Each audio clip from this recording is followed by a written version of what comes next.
Comment vas-tu, Charles? Es-tu toujours heureux d'être avec nous, Charles? Oui, tout va bien. Tu connaissais pas l'âge after? Non. Tu vas découvrir l'âge after, Charles. Charles, c'est l'âge after. On continue les festivités, on continue la fête ensemble, on continue de vous faire kiffer, on continue de vous informer, on continue de décrypter, on continue d'analyser, on continue d'être des taspés. Je plaisante, bien sûr. Et on commence surtout cette émission avec le... sommaire. Oh, bravo les garçons. En pop-up, découvrez pourquoi Manon Tanti et Michou seront prochainement auditionnés en commission d'enquête sur les conséquences psychologiques de TikTok chez les jeunes. Côté Up and Down, Sam analyse les confidences d'Aneya lors d'un entretien avec Public, gay et mormonisme, threadwife et traumatisme télé-réalité. Hermano, lui, nous partage les nouvelles chirurgies de Mélanie Dacruz et Tracy de Mariée au premier regard. Quant à Pablo, il nous emmène dans le multivers des politiques qui deviennent des candidats de télé-réalité. Dans la rubrique Un comme un sujet, Léo de Secret Story rejoint le casting d'une célèbre série de TF1. Mélanie Dedigama, elle, partage avec émotion son combat pour aider les chats de rue. Liam, bientôt de retour sur les réseaux. Une vidéo d'elle et ses enfants touche les internautes. Et Sarah Lopez révèle le nouveau concept de ses vidéos dignes de Julien Courbet. Agiateur, agiatrice, vous êtes prêts? J'espère que vous êtes prêts parce qu'on va tout de suite démarrer avec un pop-up. Attendez. Oh, j'ai raté mon air flip. Je te reconnais plus, franchement. Hein? Fais-le quand même. Mais oui, mais je l'ai raté. Normalement, je fais comme ça en même temps que le bandeau. Tu vois, j'adore ça. Tu sais, à la Britney. Alors, on va vous parler de Manon Tanti ou encore du créateur de contenu Michou qui apparemment vont être auditionnés par la commission d'enquête parlementaire de l'Assemblée nationale, s'il vous plaît, sur les effets psychologiques de TikTok sur les moins de 18 ans. En effet, la plateforme elle est accusée de montrer des vidéos parlant de TS, d'automutilation ou encore d'hypersexualisation. Les députés ont choisi de demander l'aide de professionnels du secteur et c'est ainsi que Manon Tanti et Michou pourraient être entendus dans le cadre de la commission d'enquête dont le président n'est autre que le député que vous connaissez tous du Parti Socialiste, Arthur Delaporte. Avant qu'on accueille Arthur Delaporte dans quelques instants en duplex du plateau d'Aja, Pablo, qu'est-ce qui te fait rire? De voir la tête d'Arthur Delaporte. Sur Aja? Sur Aja. On est bien content. T'as l'impression Moi, je le connais, mais j'ai l'impression d'être... voilà. D'être sur une autre chaîne. D'être sur une autre chaîne. Oui, non, mais pour le coup, c'est un sujet qui est hyper intéressant. Est-ce que tu trouves que le choix des députés d'appeler des influenceurs, d'appeler une candidate de télé-réalité comme Manon Tanti, alors que son mari, et elle aussi, font beaucoup, mais surtout son mari, des live matchs, que c'est très décrié, etc., pour s'exprimer sur des sujets comme ça, c'est judicieux? Moi, je trouve ça tout à fait judicieux. Alors déjà, il faut savoir que Arthur Delaporte, c'est un jeune député, mais qu'il n'y a pas que des jeunes députés. Donc la plupart des gens qui composent cette commission d'enquête, des députés qui la composent, c'est des gens qui ne savent absolument pas ce qu'est TikTok, qui ne sont pas sur le réseau, qui ne le fréquentent pas, et donc ils ont besoin de gens qui viennent leur expliquer comment ça marche, qui viennent leur expliquer ce qu'ils y font, qui viennent leur expliquer comment ils gagnent de l'argent via la plateforme. Enfin, c'est très important de pouvoir le remettre dans un contexte. Et dans une commission d'enquête, tu peux interviewer, ils vont peut-être aussi interviewer les dirigeants de TikTok France, etc. Enfin, je veux dire, c'est pas parce qu'ils attaquent, entre guillemets, TikTok, qu'ils ne vont pas les auditionner pour prendre en considération comment eux, à la fois Manon Tanti et les dirigeants de TikTok France, ils veulent s'insérer dans cet environnement qui est les réseaux sociaux en France. En l'occurrence, là, le débat est sur les conséquences psychologiques de TikTok chez les jeunes. Est-ce que tu trouves judicieux, toi, Hermano, il va nous le dire d'ailleurs, Arthur Delaporte, si elle va être entendue, Manon Tanti, mais c'est le nom qui est sorti dans les médias, que Manon Tanti soit légitime à parler des conséquences psychologiques de TikTok chez les jeunes, quand on sait que son mari a été épinglé, pardon de le rappeler, mais très récemment par la DGCCRF, avec des vidéos qu'on fait polémique en mode faites très attention dans quoi vous investissez, alors que quelques semaines avant c'était foutez toute votre oseille, quoi. Ouais, alors franchement, non, mais pas du tout. Alors autant je peux comprendre Michou, car c'est un gars à 64 millions, à 3 milliards de vues en total et des vidéos à 64 millions, donc oui, mais Manon Tanti, mais pas du tout, j'arrive pas à comprendre. Au contraire, il faudrait fermer son compte TikTok, le sien et celle de son mari. Enfin, le sien, on l'a pas scruté encore pour dire ça. Non, mais je veux dire, en général, je pense que c'est une plateforme qui n'est pas bien utilisée par Manon, comme par d'autres influenceurs. Et d'ailleurs, malheureusement, je ne sais pas si vous le savez, mais on pourra en parler après, il y a 7 familles qui ont porté en justice cette TikTok française, car il pousse en fait à des vidéos qui sont pas, qui poussent en fait les adolescents vers des choix horribles, tels que 2 gamins de 15 ans, ils se sont suicidés, 4, ils ont essayé de les faire, et il y en a un qui est devenu anorexique. Et tout ça parce que l'algorithme, il lui présente des vidéos qui sont pas pour leur santé psychologique bien. Et ça, c'était en 2024. Oui, donc tu fais référence au danger des algorithmes en fonction d'une recherche ou deux qu'on aurait pu faire et qui aurait tendance à nous montrer la même chose. Mais notre mood, entre-temps, change et notre état psychologique change. Et l'algorithme pourrait donc nous pousser à rester dans quelque chose de très sombre. TikTok est un des meilleurs algorithmes vraiment...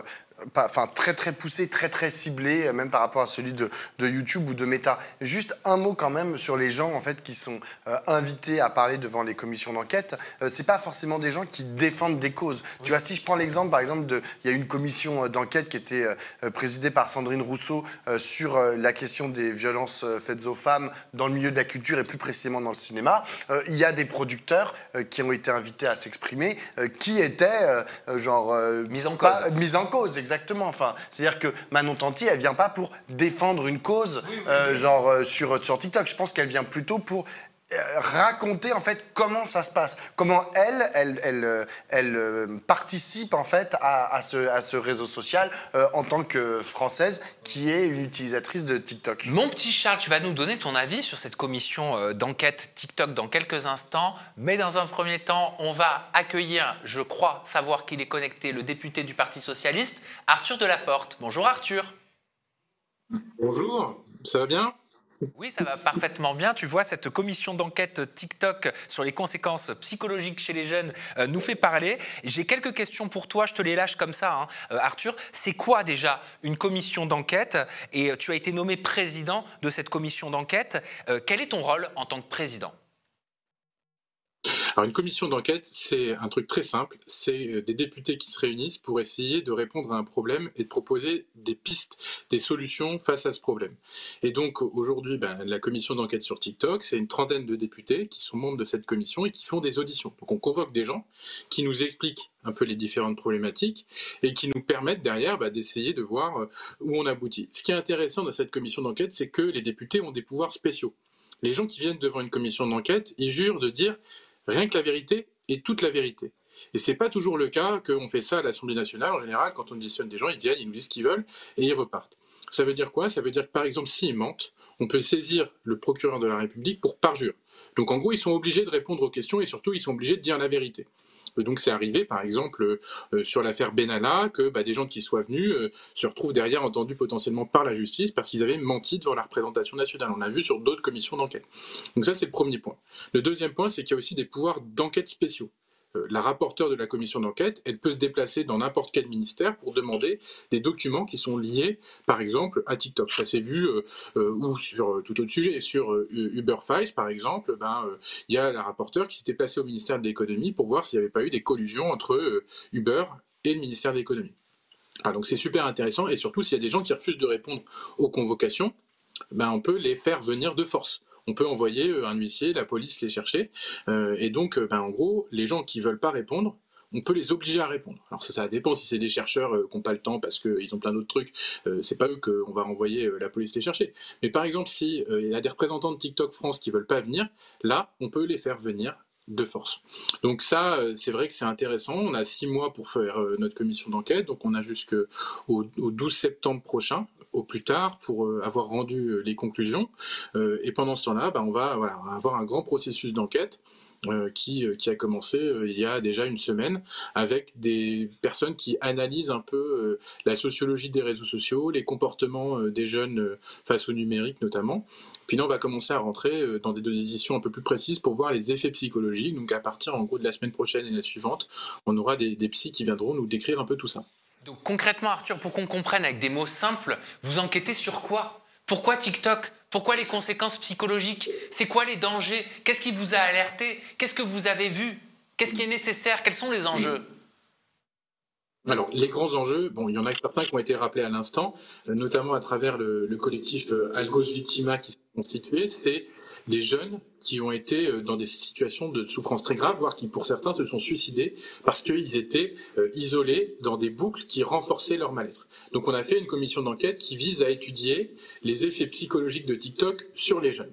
Ça va nous permettre en fait de voir un certain nombre de choses, à la fois les effets de l'algorithme, mais aussi d'autres effets qui peuvent avoir des incidences sur les jeunes. Par exemple, on a des influenceurs, des TikTokers qui sont pas hyper vertueux, qui font des lives, qui discutent avec des mineurs, qui embrigadent les mineurs pour certains, et donc toutes ces formes d'influence-là, on va essayer de les cartographier et de voir comment on arrive à réguler ça.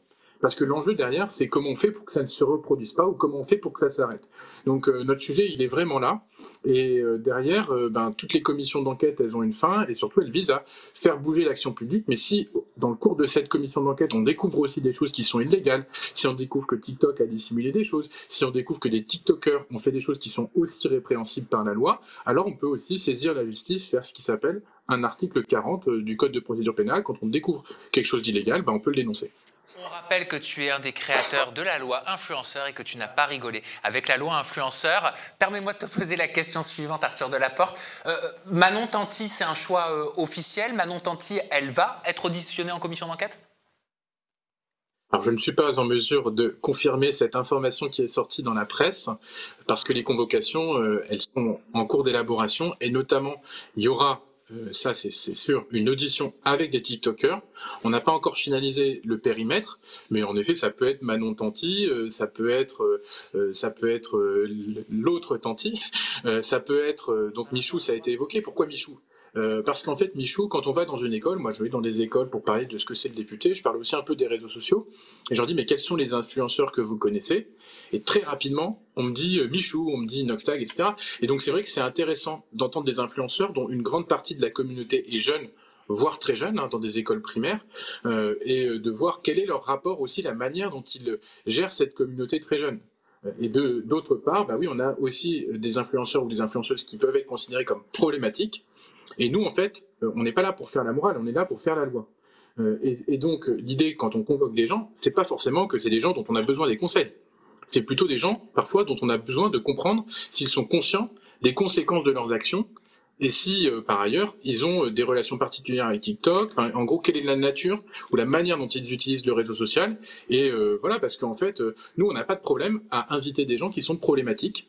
Et même si on est conscient de cela, alors je dis pas ça pour les uns ou les autres, mais je dis juste que notre objectif, c'est que leur témoignage puisse être utile à la manifestation de la vérité et à l'élaboration d'une réglementation pour éviter que les dérives puissent continuer. Je l'ai fait par exemple sur sur l'élaboration de la loi influenceur. On avait auditionné des gens qui n'étaient pas forcément très recommandables. Mais pour autant, on a discuté avec eux, parce que sinon, si on discute pas avec eux, on comprend pas les problématiques. Voilà, donc c'est un peu ça l'objectif, c'est de mettre à plat tout ce qui peut se passer.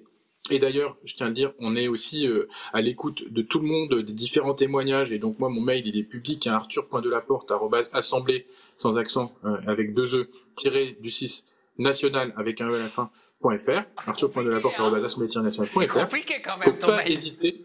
Mais ça se retrouve sur Internet. Vous tapez Arthur Delaporte email, vous tombez direct. Faut pas hésiter à m'écrire. Moi, je suis président de cette commission d'enquête.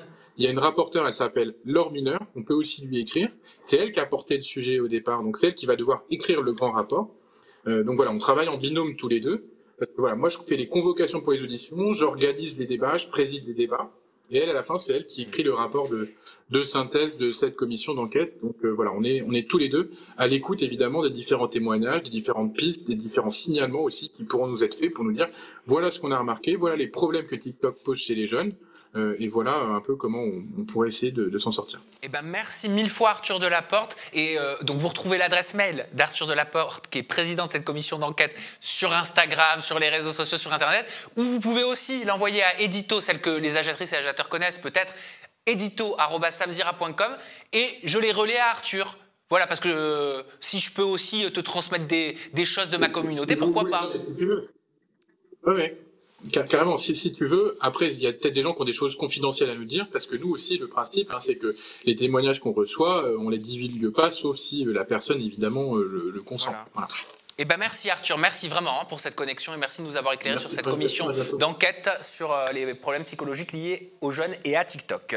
Je rappelle quand même que TikTok, c'est l'appli sociale où les Français passent le plus de temps. Un enfant sur 2 âgé de 11 à 12 ans est inscrit sur TikTok alors qu'il faut être âgé de 13 ans à la base pour y avoir accès. Selon une étude américaine qui date de 2022, les jeunes inscrits sur TikTok et qui se retrouvent dans une situation de mal-être reçoivent 12 fois plus de vidéos parlant de mettre fin à ces jours ou d'automutilation que leurs camarades. Charles, cette commission d'enquête, ça t'évoque quoi sur les méfaits de TikTok Moi, TikTok, je l'ai découvert pendant le Covid, je pense comme beaucoup de gens. Au début, je l'exploitais, mais sans l'exploiter, je mettais une photo par-ci, une photo par-là. Et après, j'ai commencé à avoir des propositions d'agences qui m'ont proposé de me donner des salaires fixes pour aller justement faire des matchs, tout ça et tout. Ah, les fameux live match. Voilà, donc au début, j'ai dit oui. Et en fait, au bout d'une semaine, je me suis pas senti à l'aise avec le truc. C'est-à-dire qu'en fait, si tu veux, réclamer En fait, parce que le 3/4 des gens qui se connectaient, bon, il y en a que je connaissais pas, mais le 3/4 des gens que je connais, ils ont pas trop d'argent et ils m'ont envoyé des 10-20 euros, mais je sais que pour eux, c'est des sommes, quoi. Et en fait, je me suis senti vachement coupable et tout, et j'ai dit non, c'est bon, j'arrête ça. Et du coup, maintenant, je fais mes petits lives de temps en temps, mais sans demander rien que ce soit. Si les gens envoient, mais... Une agence t'est proposé un salaire fixe. C'est ça, ouais. Et ils prenaient quoi sur toi? Sous les matchs? Ils prenaient sur le bénéfice 20%, un truc comme ça. Enfin, c'était un deal avec TikTok directement. Ouais, les agences ont des deals avec TikTok. Et grosso modo, ils prennent sur des parts qui ne te reviennent pas à toi de base. Et les live matchs peuvent potentiellement avoir des conséquences psychologiques sur les jeunes qui utilisent TikTok. Pablo. Une des grandes puissances de TikTok, c'est la qualité de son algorithme et la façon dont ils accumulent ce qu'on appelle des données, de la data. Et c'est comme ça, en fait, qu'ils entendent orienter. Donc on parlait des spirales, où en fait les gens vont mal, puis ils voient que des choses de gens qui vont mal et donc ils vont de plus en plus mal, mais ça peut aussi avoir des conséquences géopolitiques, car je le rappelle, TikTok est une application chinoise et que les Chinois pourraient ou utilisent déjà, on ne sait pas trop, l'application pour faire une sorte de propagande. Alors certes, c'est l'endroit où on a beaucoup vu ce qui se passe TikTok, ce qui se passe à Gaza. Il y a même des universitaires chinois qui ont dit ouais, c'est grâce à TikTok que les jeunes Américains ont pu voir les atrocités de Gaza. Mais en même temps, je vous cite, c'est le directeur de la lutte contre la guerre cognitive, à l'équivalent du FBI chinois, qui disait « On soumettra une armée sans combattre en modifiant les esprits, donc les actions ». C'est-à-dire qu'ils ont aussi une possibilité, en orientant plus ou moins leurs algorithmes, en excluant certains contenus. Je veux dire, si vous critiquez les Ouïghours sur la plateforme TikTok, je peux vous dire que, et ça, il y a déjà eu le cas, vous êtes censuré, on peut vous couper votre compte. Et ils peuvent orienter et à la fin mener des guerres cognitives pour orienter des populations dans un sens ou dans un autre. Donc il y a une vraie question, à mon avis, auquel les députés doivent aussi répondre, parce que c'est une question de souveraineté. C'est-à-dire, qui décide? Est-ce que l'endroit où va un peuple, est-ce que c'est nous qui le décidons collectivement parce qu'on débat, parce qu'on a des élections, etc. Ou c'est parce qu'une application étrangère nous met des choses dans la tête et nous dit non mais regardez plutôt là-bas et venez on va là-bas. C'est très dangereux. Enfin, je veux dire, et ça vaut aussi pour Facebook. On connaît le rôle de Facebook dans les élections américaines de 2016 aux États-Unis. Dans l'élection de Trump, ça a été documenté. Il y a des documentaires, il y a énormément de paperasse sur le sujet. Donc il faut faire attention en fait à tout ça, à la façon dont on manipule et mettre des limites en fait à ce que peuvent faire ces Donc applications. cette commission d'enquête serait une bonne chose. Très bien, en excellente. tout cas en France pour l'heure. On va poursuivre avec les up and down. Et c'est moi dans un premier temps qui vais vous communiquer mon mood. Bah oui, et j'ai choisi. Alors très honnêtement, au départ, ça allait être un up parce que j'ai choisi de parler de l'interview exclusive qu'elle a accordée Aneya au magazine Public. Voilà, et vous allez comprendre pourquoi. C'était par rapport, moi, le up que je voulais donner, c'est par rapport à son discours sur les hommes, l'emprise des hommes dans la télé-réalité. Je trouvais que c'était super ce qu'elle a fait. Puis j'ai continué de lire l'interview et je me dis, mais c'est pas possible. Je vais être obligé d'attribuer un down parce qu'il y a des choses qui m'ont trop, heurté et gêné. Vous allez me donner votre avis aussi, mais on va commencer avec donc c'est un down, voilà. Mais initialement, ça aurait pu être un up. Bah oui, pour ça. La complexité partout, Sam. Mais oui, bien sûr. Alors, Anéa dit dans cette interview, s'il y a quelque chose qui traumatise dans ce milieu, elle est questionnée sur les hommes de la télé-réalité. C'est la jante masculine. Je pensais qu'être trompé était normal. Mon mari m'a fait comprendre que c'était quelque chose de honteux, alors que dans la télé-réalité, ce comportement est glorifié et récompensé. L'instinct primaire est valorisé, ce qui n'est pas facile à vivre quand on est une femme. Sur le coup, je me suis dit, mais c'est cool parce qu'elle apporte une grille de lecture différente, avec un recul. Elle a été candidate de télé-réalité, et je crois que c'est la première fois que j'entends, que je lis une candidate de télé-réalité, une ancienne candidate de télé-réalité, dire, et c'est même assez choquant, je pensais que c'était normal l'adultère. Je pensais que c'était la norme de tromper. Je pensais qu'en tant que femme, c'était normal d'être humiliée, d'être trahie, et d'être montrée, et d'être jugée sur la place publique, tu vois, pour tout ça. Et toi, c'est quelque chose que tu as connu aussi, peut-être indirectement, Charles. Tu l'as vu dans l'écriture de la télé-réalité, toutes ces femmes se faire tromper. Oui, bah moi j'étais en direct, hein, j'étais aux premières loges. Hein. Après, maintenant, il y a aussi une atmosphère dans la télé-réalité qui fait que bah, tu es plus tenté de plein de choses. Enfin, moi, je parle de mon époque à moi, il y a 10 ans. Je sais pas aujourd'hui, parce que ça fait un moment que j'ai pas tourné. Mais à l'époque, on n'avait pas de montre, on avait rien, on était coupé du monde, pas de télé. Pas de téléphone surtout, encore moins de téléphone. Alors maintenant je pense que ça a évolué, mais à mon époque en tout cas, pendant 2 mois, je me souviens qu'on avait le droit de le rallumer une seule fois, au bout d'1 mois, et je le rallumais parce qu'en fait l'iPhone il n'enregistre que 1 mois. Donc en fait la veille, on rallumait pour voir les messages, on n'est pas le droit de les lire, et après seulement, quand c'est 2 mois, on récupère au bout de 2 mois. Quoi. Ah oui, c'est assez fou. Tu vois, il a tilté Pablo parce que peut-être qu'il ne sait pas pourquoi vous n'aviez pas le droit d'avoir de montre. Je sais pas pourquoi. Bah, pour avoir des notions d'heure. En fait, le but est de déboussoler les candidats. C'est ça. Donc, il leur donne pas l'heure pour pas qu'ils sachent quand c'est le matin, quand c'est le soir. Ça te choque? C'est ça. Ben, C'était ouais. comme ça. Ça n'allait plus. Non, mais raconter comme ça fait un peu torture psychologique, quoi. Genre, comme ça, on vous déboussole, on sait pas, vous n'avez pas, vous n'arrivez plus à vous situer dans la journée. C'est le but. Torture C'est ça, c'est le but, psychologique. Pas en torture psychologique, c'est juste qu'en fait, il voulait pas que les candidats soient touchés pour n'importe quoi extérieur qui aurait pu les déboussoler sur le concept. Ouais, mais tu vois, c'est intéressant la réaction de Pablo, parce que quelqu'un de nous, ça nous semble évident, parce que ça fait 20 ans qu'on en parle. Pablo, ça y découvre. Ouais. Et ta réaction, elle est hyper intéressante. Et elle en dit long, tu vois, je trouve. Donc voilà, déjà, ça, c'est le premier point que j'ai trouvé intéressant, pour lequel je devais attribuer à Anéa un up par rapport à cette déclaration. Par contre, là où j'ai commencé à aller dans le down, c'est pour 2 déclarations suivantes. La seconde, elle parle de sa récupération en tant que maman, après son accouchement, après sa grossesse. Et elle parle de la notion de tradwife. Donc je rappelle ce que c'est. Tradwife, c'est un mouvement prenant le retour d'un rôle de la femme mariée comme femme au foyer, dédiée à son mariage, à sa famille, à ses enfants, avec une approche très traditionnelle. Et elle a déclaré à Anéa dans cette interview de public, physiquement, je n'ai pas encore récupéré de son accouchement. En plus, avec l'allaitement, je mange comme un ogre, je ne rentre plus dans rien. Jusque-là, ça va, elle se confie, c'est personnel. Il faudrait que je reprenne le sport, ok. Mais en bonne tradwife, je n'ai pas vraiment le temps. Et là, je me dis, ça me gêne. En bonne tradwife, je n'ai pas vraiment le temps de penser à moi. J'ai pas le temps de faire du sport. J'ai pas le temps d'avoir une alimentation équilibrée. En bonne tradwife, sous-entendu, pardon, c'est ma grille de lecture, mais sous-entendu, parce que je dois faire à manger, parce que je dois être cette femme qui élève ses enfants, qui est dévouée à son foyer, dédiée à son mariage, à sa famille, et que je suis cette femme traditionnelle, je n'ai pas le temps de penser à moi.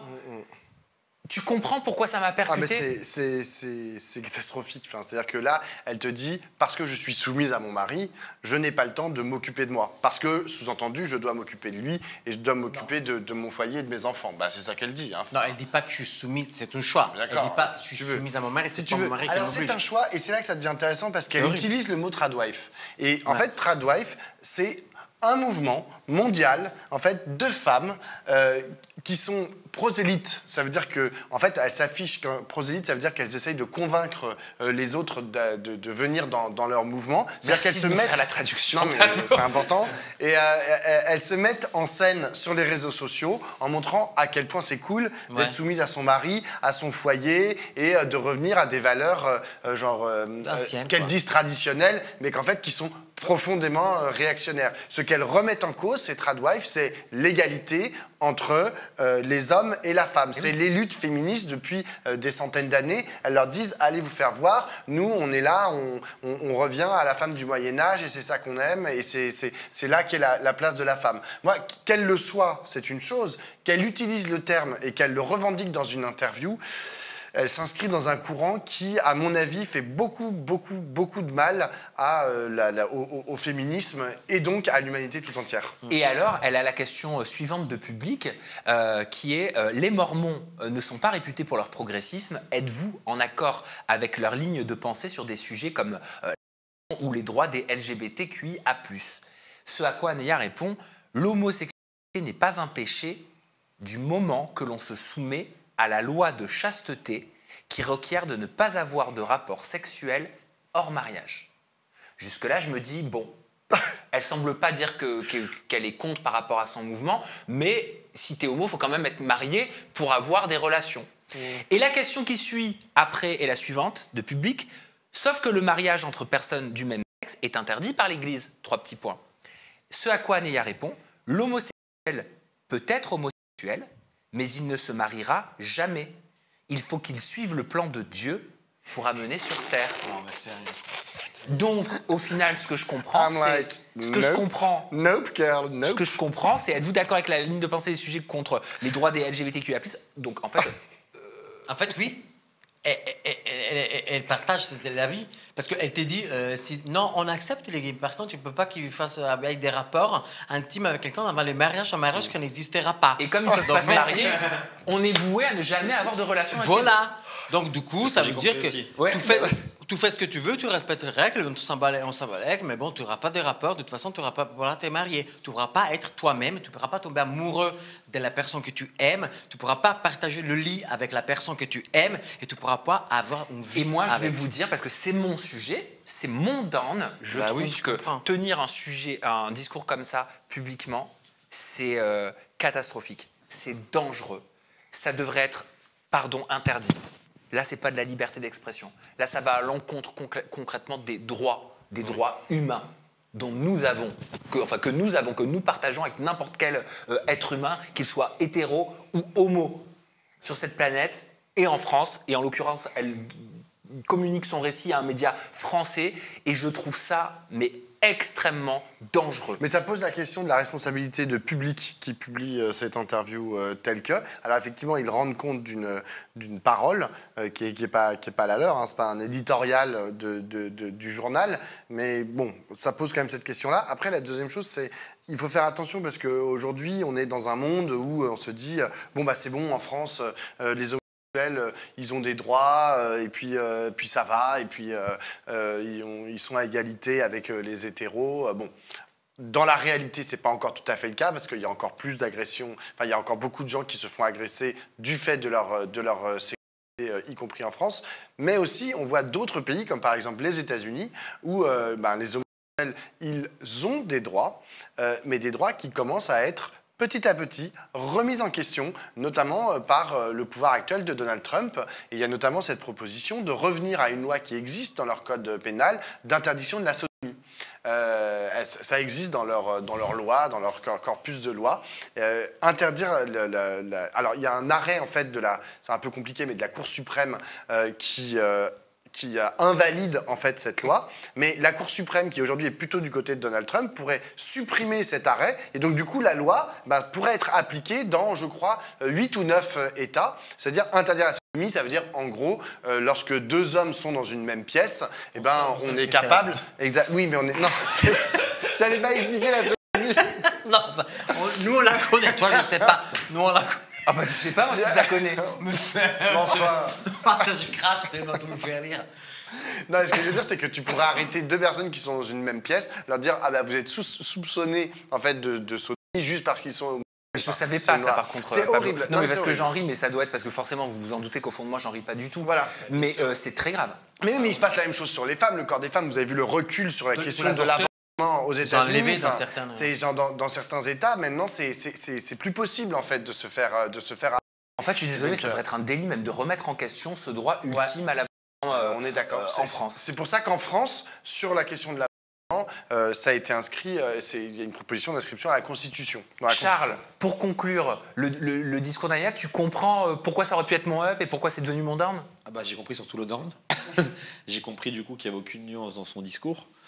Après, après moi je juge pas, mais c'est vrai que là, pour le coup, elle se contredit en fait en 2 phrases.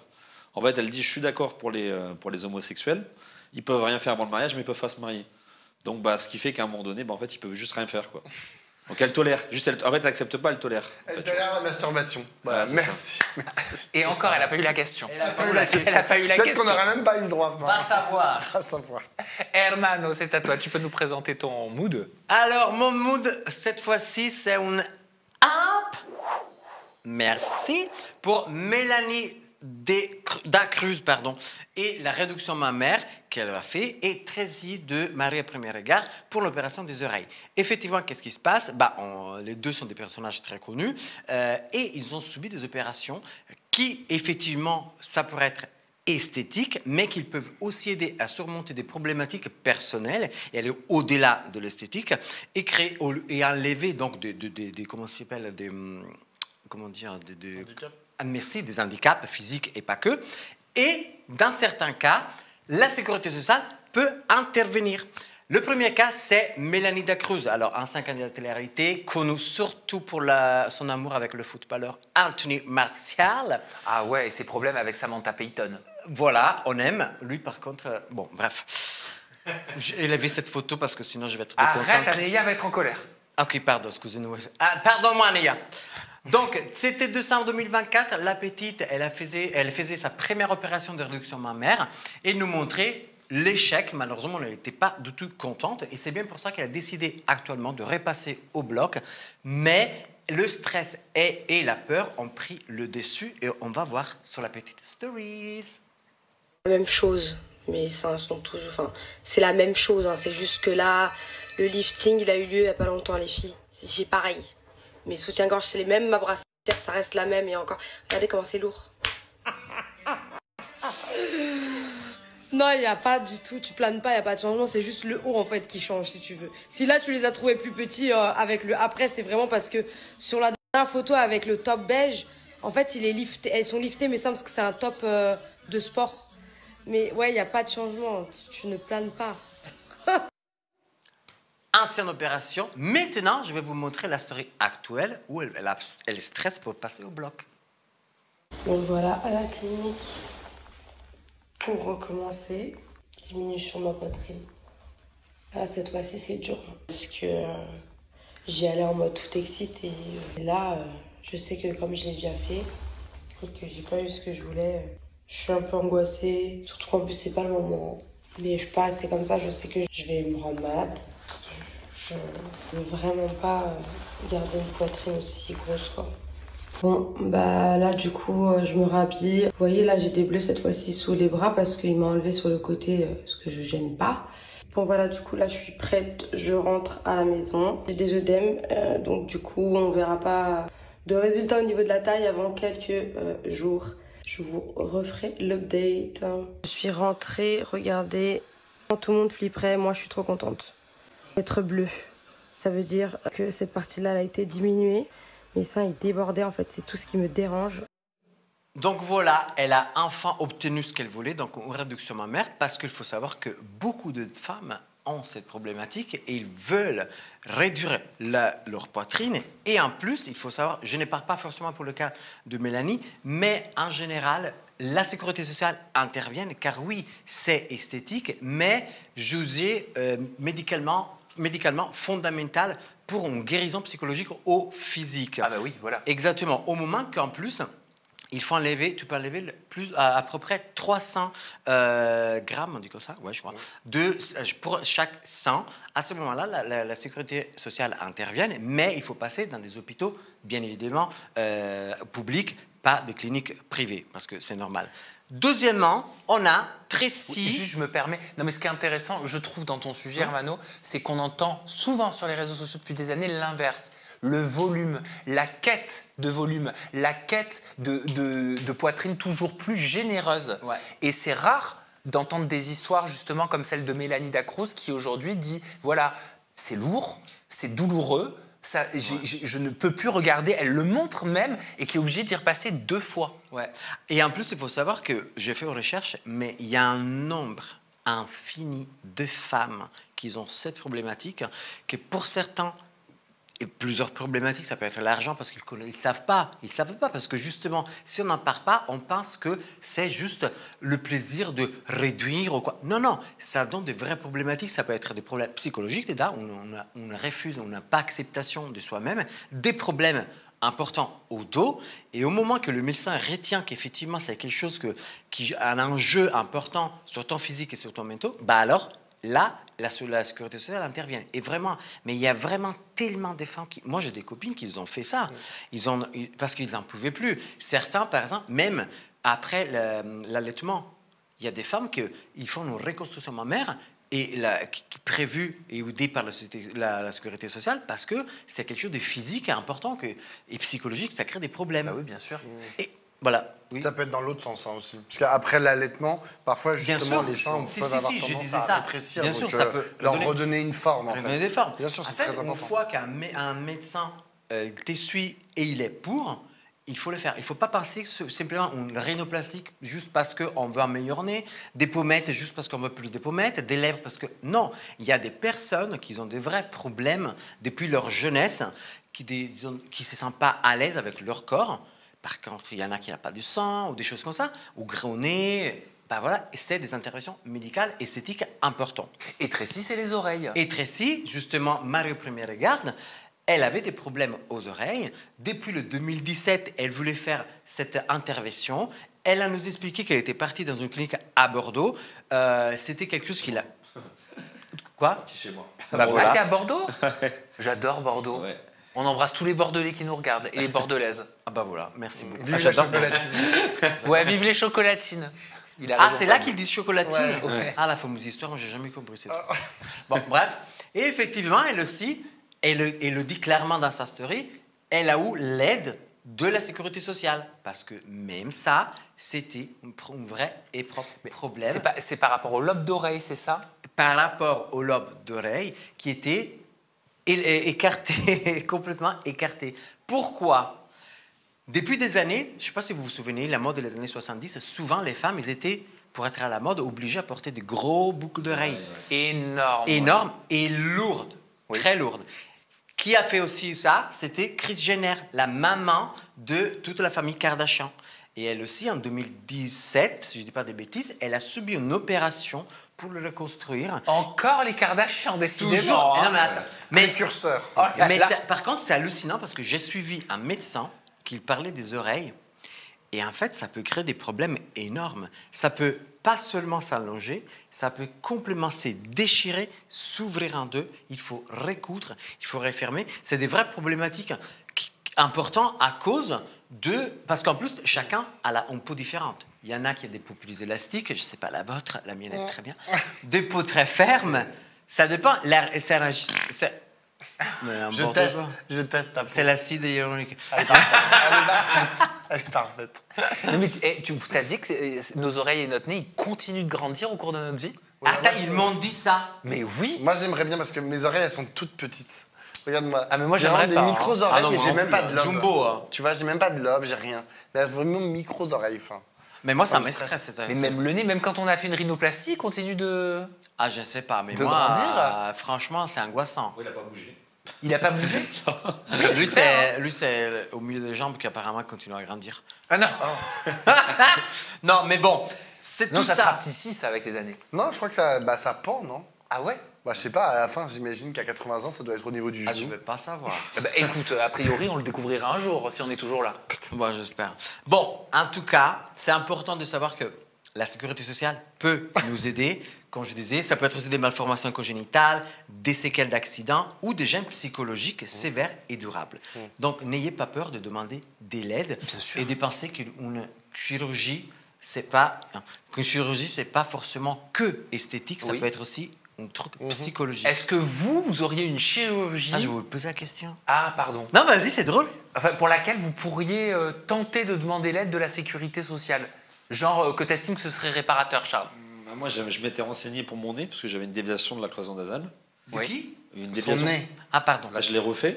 Ah, on prend quoi en télé-réalité? Mais après, j'ai pas, enfin, vu que je l'ai pas fait en France, du coup, j'ai pas touché l'aide. Mais oui, effectivement, je savais que j'avais le droit à quelque chose. Ouais. Parce qu'en fait, du moment où c'est un complexe physique, moi, il était complètement dévié. Et ben, du coup, effectivement, il rembourse une partie. Ouais. Et toi, vous auriez quelque chose, vous, qui pourrait justifier une demande auprès de la sécurité sociale? Non. Non, À part que je trouve que j'ai les pieds trop larges. Mais genre, j'ai des pieds en triangle, mais genre, je vais pas demander à la sécu. Oui, j'aimerais bien avoir les pieds un peu plus égyptiens t'as pas de mal à qu'en marcher. triangle, tu vois. Non, absolument pas. Et toi? Bah,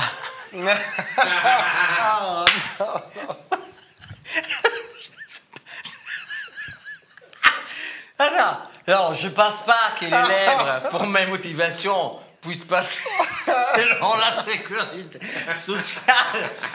Mais je sais que ça peut aider les autres. Donc, peut-être que, je sais pas... Ça existe en plus. Tu veux dire que c'est ma sécurité sociale qui va payer tes lèvres? Bah, putain, si jamais je rends de plaisir aux autres, à un moment donné, il faut assumer, hein. Faut me payer.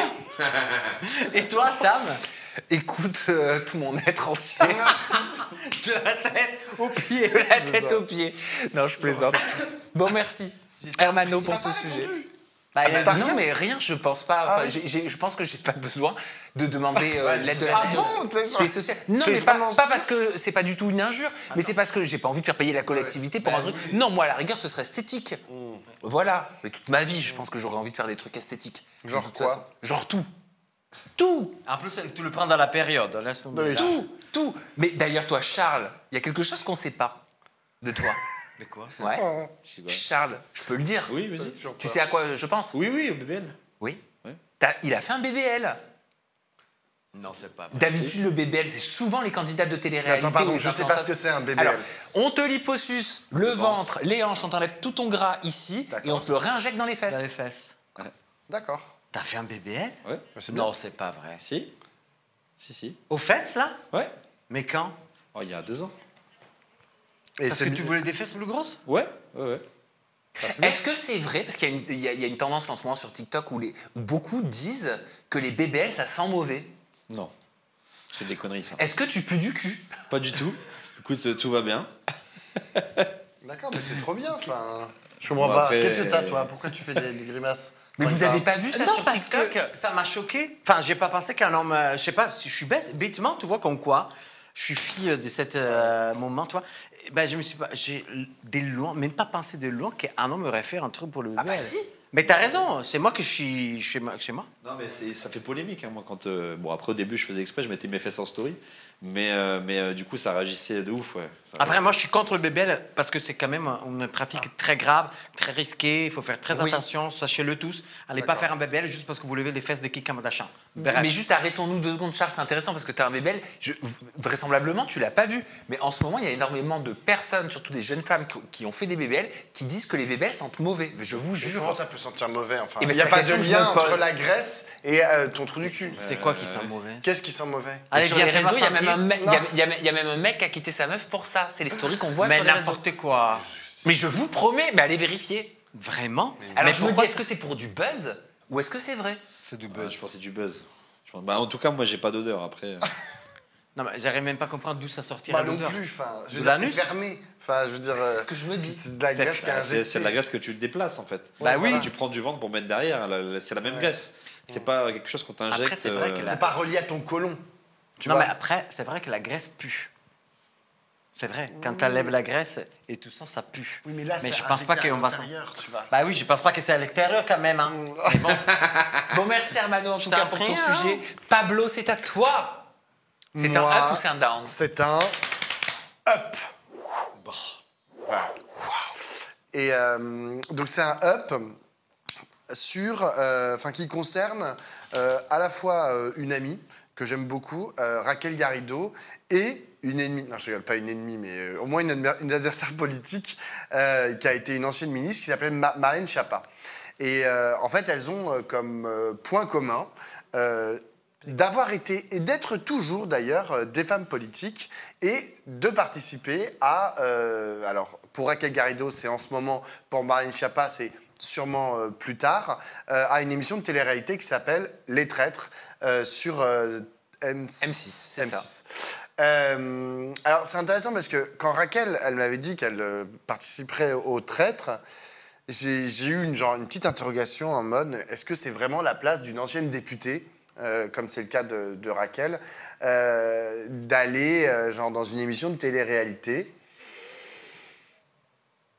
On peut se poser la même question pour Marlène Schiappa. Et en vérité, je pense que pourquoi pas. Après, ça dépend comment c'est fait. Mais aujourd'hui, on a un problème, c'est que les hommes et les femmes politiques sont considérés comme étant complètement déconnectés de la réalité, complètement en dehors de ce qui fait le quotidien des gens. Et il s'avère que une des choses qui fait le quotidien des gens aujourd'hui, c'est la télé-réalité. Et donc, être dans ces espaces-là, c'est aussi pouvoir pas forcément faire passer des messages, mais au moins montrer une facette d'elle, parce qu'en l'occurrence, ce sont deux femmes, un peu différentes, et de dire, regardez, on n'est pas juste, comme le disait Raquel Garrido dans une interview, ou dans la bande-annonce des traîtres, elle disait, on a toujours tendance à croire que les hommes et les femmes politiques sont des menteurs. Oui. Et en fait, elle veut casser un peu ça, tu vois. Elle veut un peu montrer que ce ne sont pas que des machines à débiter des discours, genre des chats GPT sur pattes,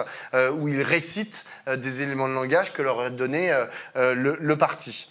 Il s'avère que ces deux femmes, elles ont quand même quelque chose en commun, c'est d'être des femmes, y compris dans la politique, un peu différentes. Quand vous écoutez Raquel Garrido ou Marlène Schiappa parler, moi, Marlène Schiappa, même si c'est une adversaire politique, je vois bien qu'elle ne parle pas comme les autres. Je vois bien que la façon dont elle convoque les arguments, dont elle crée ses discours, etc., c'est un peu différent de quand c'est Gabriel Attal ou je ne sais pas qui prend la parole. Tu vois. Elle a une liberté de ton, elle a une liberté aussi des sujets. Marlène Schiappa et Raquel, c'est la même chose. Des sujets dont elle s'empare. C'est-à-dire qu'elles parlent de leur intimité, elles rendent leur intimité politique, elles parlent du fait qu'elles sont des femmes en politique, qu'est-ce que ça fait sur leur corps, sur leur rapport aux autres, etc. Elles en ont parlé. Elles se saisissent de sujets qui, tu vois, normalement font un peu peur aux hommes et aux femmes politiques. Ils préfèrent parler du régalien, de la guerre, de l'éducation nationale, etc., qui sont des sujets très importants. Elles ont toujours une façon un peu différente d'en parler. Et donc moi, je trouve pas ça étonnant que, comme par hasard, ça soit elles deux qui participent à cette émission. Après, j'ai pas eu le temps de regarder Les Traîtres, même si je dois le faire parce qu'il y a Raquel dedans. À la différence que Marlène Schiappa, elle n'est pas une ancienne députée, mais une ancienne ministre. Une ancienne ministre, oui. Oui, mais ça le met dans le même acabit, tu vois. C'est encore plus... Oui. Après, la question qu'on peut se poser, c'est la politique peut-elle un jour devenir un tremplin pour faire de la télé et de la télé-réalité? Moi, je suis pas d'accord, par contre. Pourquoi, Hermano? Non, je suis pas d'accord. Je trouve qu'en fait, on part pas d'un mec de la télé-réalité qui veut devenir comédien ou d'un mannequin qui veut rentrer de la télé-réalité. Ça reste toujours dans le monde du business, du spectacle. Un parlementaire, à mon avis, malheureusement, vis-à-vis de la société actuelle, perd en crédibilité. En Grande-Bretagne, c'est arrivé la même chose. Matt Hancock, ministre de la Santé, il avait participé à un Celebrity 2022. Et qu'est-ce qui s'appure après? Il a été suspendu du Parti conservateur, par exemple. Oui, mais parce qu'il était en poste. Oui. Là, elle n'est plus en poste. Non, je sais, mais je trouve qu'ils doivent garder une certaine crédibilité, que c'est important aux yeux du public qui les suit. Sauf si c'est plus la crédibilité ou la légitimité politique qu'ils recherchent, mais la notoriété. Mais alors c'est différent. Elle avait des faits aussi, si je me dis Non, pas. mais développer la notoriété, parce que la télé, elle multiplie. Je te rappelle que Schiappa, elle avait fait aussi la couverture de Playboy. Aussi. Non, pas la couverture, elle était dedans. Non. Oui, non. Ah, la couverture, oui, exact. Ok, Et pardon. il était encore ministre. Mais en fait, je suis pas d'accord avec ce que tu dis parce que ça dépend ce que tu appelles. Enfin, pourquoi il perdrait de la légitimité en fait en participant à une émission de télé-réalité? Ça dépend comment il participe. Là, il participe pas à Frenchy Shore. Hein. Enfin, je veux dire, il participe à une émission où ils vont pouvoir discuter, ils vont pouvoir parler, ils vont jouer. Parce que c'est quand même un jeu, Les Traîtres, tu vois, enfin, où il y a à la fin des gens qui vont gagner, des gens qui vont perdre, tu vois, c'est pas juste on vous met et puis vous faites un peu ce que vous voulez, tu vois. Honnêtement, il y en a qui ont déjà... Raquel, elle avait déjà participé à Fort Boyard, tu vois, qui n'est pas une émission de télé-réalité, mais qui est un jeu télévisé où ils font des ouais, mais à la actions, rigueur, etc. t'as une association, tu vois, Oui. c'est un one-shot, c'est un soir, c'est un prime, tu récoltes les pièces. Ça fait bien, tu vois. Mais moi, ça ne me choque pas, Les Traîtres, hein. Vraiment, ça me choque pas du tout, hein, moi, qu'un ancien député ou ministre participe à la télé-réalité. Mais ça me fait juste me poser la question suivante. Est-ce que prochainement, la politique sera un levier aussi pour ces personnalités du milieu de la politique pour devenir des personnalités une fois qu'ils ne seront plus politiques? Moi, je pense Vendre que des livres, tu vois, participer à des émissions, gagner de l'argent autrement, en fait. Alors, moi, je pense que c'est pas leur objectif premier. Le fait qu'elles gagnent de l'argent dans ces émissions, c'est certain. Et ce sont elles ont besoin de manger aussi, hein, comme tout le monde. Mais je pense pas que ce soit le premier truc. Le premier truc, je pense que c'est vraiment de se dire comment est-ce qu'on rentre dans des espaces où aujourd'hui, il y a pas... aller toucher d'autres gens que les gens qu'on touche d'habitude, qui regardent LCP et BFM. Il n'y a pas que des gens, tous les Français ne regardent pas la chaîne parlementaire et BFM Télé toute la journée. C'est vrai. Et donc, elles vont chercher un autre public. Voilà. Franchement, moi, je dis... Pourquoi pas, si c'est bien fait, encore une fois. Charles, tiens, ton avis. Marlène Schiappa, ancienne ministre de l'égalité entre les hommes et les femmes, dans les traîtres, potentiellement. Je suis un peu du même avis parce que, si tu veux, selon comment ils participent, selon ce qu'ils vont faire, ils peuvent, ça peut aussi dégringoler dans la cote popularité, comme ça peut l'augmenter, en fait. Donc c'est vraiment... En fait, pour moi, c'est un risque à double tranchant. Après, maintenant, qu'une personne politique fasse de la télé-réalité, ça me choque pas plus que ça. Enfin, je me souviens à l'époque, il y avait la ferme célébrité aussi, où il y avait beaucoup des gens, pas politiques, mais presque, quoi. Et ça m'avait pas plus choqué que ça. Après, des journalistes. Voilà, des trucs, des professions qui s'y prêtent pas forcément de base. C'est vrai. Donc pour moi, ça me choque pas plus que ça, mais attention à l'image qu'ils vont donner, parce que ça peut faire... Ça peut déraper vite, ça peut déraper vite, télé-réalité. C'est ça. Après, il y a aussi l'autre sens. Est-ce qu'un candidat de télé-réalité peut, à un moment, faire de la politique, hein. On l'a vu en Italie. En Italie, ça a été le cas dans un mouvement qui, au bout d'un moment, a même réussi à être quasi majoritaire.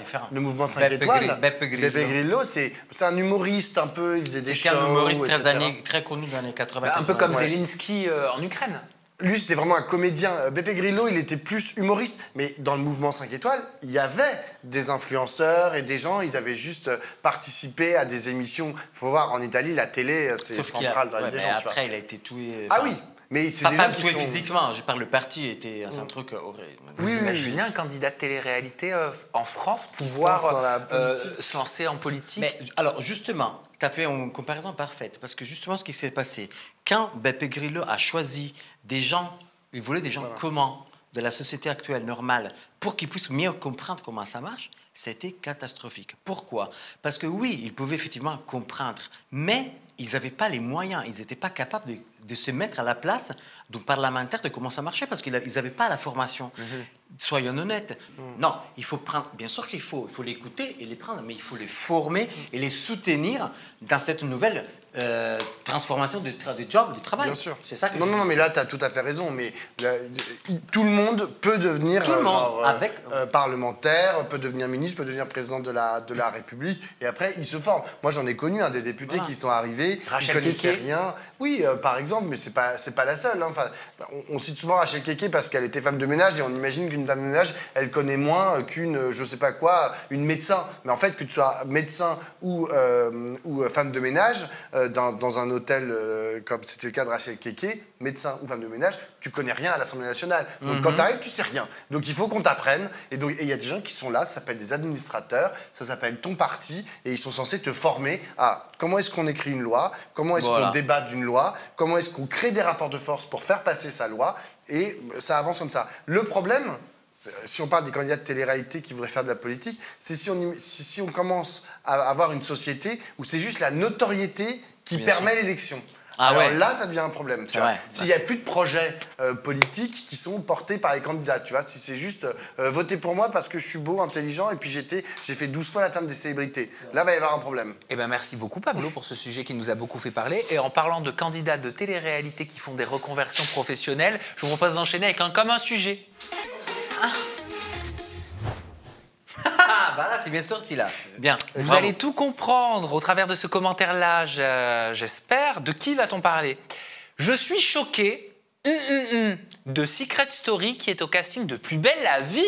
Trop contente pour lui. Je suis choqué de Secret Story qui est au casting de Plus belle la vie. Trop contente pour lui. Charles, de qui on va parler? Là, je sais pas. Ok. Hermano. Non, je le sais, c'est pas juste. Moi aussi, Pablo. Moi aussi parce que je l'aime trop. Qui? Léo. Oui.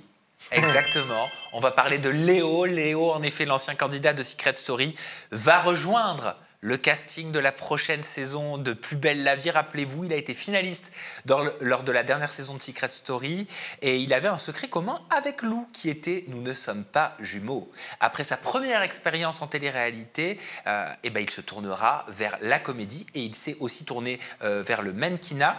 Quant à Plus belle la vie, rappelez-vous, la série, elle s'était arrêtée sur France 3 en 2022, au grand désarroi de ses nombreux fans, mais elle est revenue sur TF1 en janvier 2024. Est-ce qu'on peut véritablement, quand on a été candidat de télé-réalité, en tout cas, qu'est-ce qu'il faut faire quand on a été candidat de télé-réalité pour pouvoir se donner toutes les chances de faire autre chose, de ne pas être enfermé dans sa case? Est-ce qu'il y a une technique? Ouais, c'est Charles. Moi, je suis un mauvais exemple.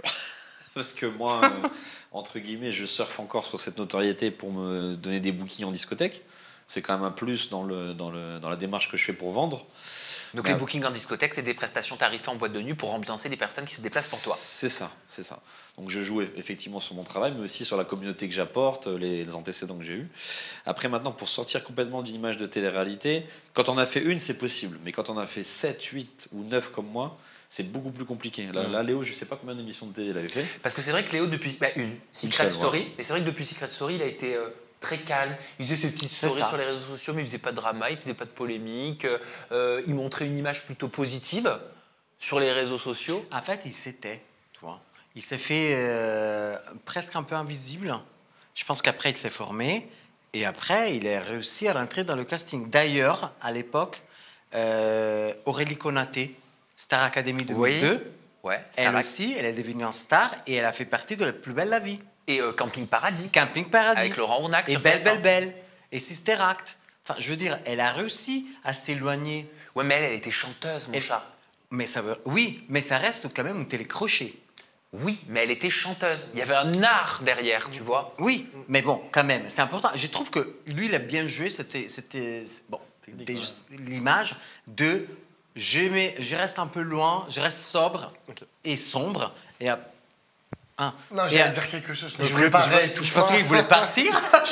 Ok, je me barre. Eh ben vas-y, Pablo. Vas-y, dis tout. Allez-y, monsieur. T'as fini? Si, merci. Ok. Moi, non, c'est hyper mal poli. Non, mais je voulais pas te couper, en fait. Non, mais vas-y, mon chat, j'ai fini. Ok, je vais. Non, déjà, je voulais dire que c'était pas Plus belle la vie, mais c'est Plus belle la vie, encore plus belle. C'est vrai. Le mec insupportable, mais quand même, je note qu'il faut dire Plus belle la vie, encore plus belle. Je comprends pas ce titre. Oh, c'est long, hein. Encore plus belle, ça veut rien dire. Enfin, Parce qu'elle Plus belle la vie, encore encore plus plus belle. Mais bon, bref. Non, et la deuxième chose, c'est que genre, on oublie de dire un truc, c'est que pour devenir quand même comédien ou comédienne, il faut travailler. C'est-à-dire que genre, c'est pas inné ou complètement naturel que de pouvoir jouer devant une caméra. Ça nécessite du travail. Alors peut-être que ce Léo, je ne sais pas, mais peut-être qu'il est allé faire des cours. Il s'est entraîné, il a travaillé son jeu. Il a sûrement passé des castings pour être pris dans Plus belle la vie, encore plus belle. Et que c'est ça qui a fait qu'il est arrivé là. Et après, il y a une deuxième chose, et c'est là que peut y avoir une limite par rapport aux candidats de télé-réalité, c'est que pour être acteur ou actrice, il faut pouvoir susciter du désir chez le réalisateur. Pas forcément un désir sexuel, hein, enfin, genre, mais susciter... Non, mais qu'on puisse projeter quelque chose, en fait, dans toi. Et le problème, c'est que si tu as une personnalité qui est déjà remplie, en fait, par tout ce que tu as raconté dans les téléréalités, sur les réseaux sociaux, etc., il n'y a plus beaucoup d'espace, en fait, pour que le réalisateur ou la réalisatrice puisse inventer quelque chose, un personnage, à partir de toi. Et je vais te dire, ça vaut aussi pour certains acteurs ou actrices qui ont fait des rôles qui les ont marqués à vie. Tu vois, oui, c'est vrai. Les gens qui ont fait des grosses séries pendant 10 ans, je sais pas, tu prends Meredith Grey là, dans Grey's Anatomy, tu vois, c'est compliqué pour elle de sortir de ça parce que, en fait, tu la vois dans n'importe quel autre film, tu vas dire, c'est Meredith Grey, genre, en fait, elle est chirurgienne. Tu vois, tu peux pas imaginer autre chose. Mais c'est comme Sarah Michelle Gellar, elle est tueuse de vampires. Voilà. Exactement. Mais pas que de séries, même des films. Dirty Dancing, je parle pas de lui parce que, bon, Patrick Swayze, mais elle, après ça, elle est restée enfermée dans ses personnages, tu vois. Alors c'est possible, il y en a qui arrivent à en sortir, etc. Ou Isabelle Huppert qui joue toujours le même rôle dans tous ses films et que j'aime d'amour. J'adore Isabelle Huppert. Mais elle joue toujours la même personne. J'adore Isabelle Huppert. Tu vois, Oh là là. Amour, amour partagé Ah pour ouais. Isabelle. Si tu nous entends, si elle regarde Aja, Isabelle Huppert. Mais non, mais voilà, moi je trouve que c'est quelque chose de compliqué en fait, Oui, de il y a sortir de Jessie, ça. Jessie Herrero. Ah oui, bien sûr. Bah oui, qui faisait, parce qu'elle faisait aussi déjà du cinéma un petit peu avant la télé-réalité. Elle a tourné quand même dans quelques films, même si elle revient quand même toujours à la télé-réalité. Donc tu as l'impression que c'est un peu un tiraillement entre les deux. Elle n'arrive pas à monter de l'un côté. De l'autre, en télé-réalité, elle a réussi à s'installer une jolie image. Il y a aussi Alix DMX dernièrement, qui a tourné dans un film avec Jamel Debbouze. Voilà, donc on va suivre justement ses carrières de près. Et Greg Yega, il a tourné dans un film avec Nassim Niasse. Ouais, c'est vrai. Nassim Niasse, sous le slip, sous la scène. Sous le slip, pas mal. Ça peut y avoir de gros choses, hein. Sous le Non mais slip. j'y pense, non, je pense pas à Sous le slip et à ce magnifique Nassim Niasse, mais il y a pas mal de ponts aujourd'hui entre les humoristes et le cinéma. Tu vois, genre, ça a commencé avec Camille Cotin, tu vois. Camille Cotin, elle faisait des blagues, elle faisait une série qui s'appelait Connasse, et puis des petites vidéos comme ça, et puis maintenant c'est devenu une actrice quasi hollywoodienne, tu vois. Et elle fait les pubs Nespresso. Et elle fait les pubs Nespresso, exactement, Ça, c'est avec, pour l'argent. comment il s'appelle, machin. Celui qui avait un petit George cochon. Clooney. George Clooney. Et, mais il y en a plein d'autres. Hein. Non, c'est je vrai. veux dire, il y a des ponts en fait comme ça entre l'humour, mais ça c'est nouveau, hein, parce que genre il y a 50 ans c'était pas le cas, c'était beaucoup plus compliqué. Et Likaku allait pas faire un film. Il avait genre, fait La Vérité si je mens. Il a fait Il La a Vérité 50 si ans. je Et Kim Kardashian. Non. Pardon, mais Kim Kardashian, Kardashian, qui a été dans toute la saison 12 d'American Horror Story, avec un Ah rôle ouais. quand même principal. Bon, après, vous allez me dire Kim Kardashian, c'est sa Ouais. puissance mondiale, quelque part, qui lui... Ouais, j'ai pas fait exprès. Non, mais c'est sa puissance une vraie mondiale, puissance, l'impact ouais. qu'elle a sur le monde et les habitudes de consommation qui fait peut-être que même si, tu vois, tu disais, elle s'est montrée en larmes, en train de crier dans des multiples saisons de télé-réalité ça de la passe. famille Kardashian, Même ça passe parce qu'elle est plus puissante que ça aujourd'hui. Bien sûr. Tu vois, mais c'est intéressant, je trouve, à analyser. Allez, on poursuit. Comme un sujet. De qui va-t-on parler? Malheureusement, je pense qu'il y en aura d'autres, mais merci à toi pour tes bons soins. Charles, on parle de qui? Malheureusement, je pense qu'il y en aura d'autres, mais merci à toi pour tes J'en ai bons aucune soins. idée, franchement. Ah bah dis donc, t'es pas très bon, hein, question pour un champion. Non, Dylan Thierry. Non, non, Pablo. Je sais pas, j'ai aucune idée. Raphaël Pépin. Non, c'est pas Raphaël Pépin. On va parler bien sûr de Mélanie Dedigama, qui a fondu en larmes, en Pourquoi elle a story, fondu en larmes, après avoir réussi à sauver des chats de rue. Regardez. Je vous jure, c'est des choses, ça me touche de ouf. Merci beaucoup. On est en train de finaliser les derniers passeports et tout. Je vous jure, je suis trop émue de me dire qu'ils vont partir de chez moi pour une nouvelle vie. Enfin, parce que là, ils sont quand même dans une chambre tout le temps. Mais je voulais vraiment vous remercier. Parce que c'est grâce à vous. Grâce à vous, on a pu les stériliser. Bon, juste Sora, on n'a pas pu. Parce qu'elle est encore trop jeune, mais... Même si c'est moi qui paye toute la nourriture, etc. Tous les soins vétérinaires, etc. C'est grâce à vous. Merci, vraiment merci. Je vous jure merci. Vous êtes touché par cette story de Mélanie Dedigama? Non, mais excusez-moi, moi, je l'aime, hein. Mais je trouve un peu hypocrite. Attends, j'entends.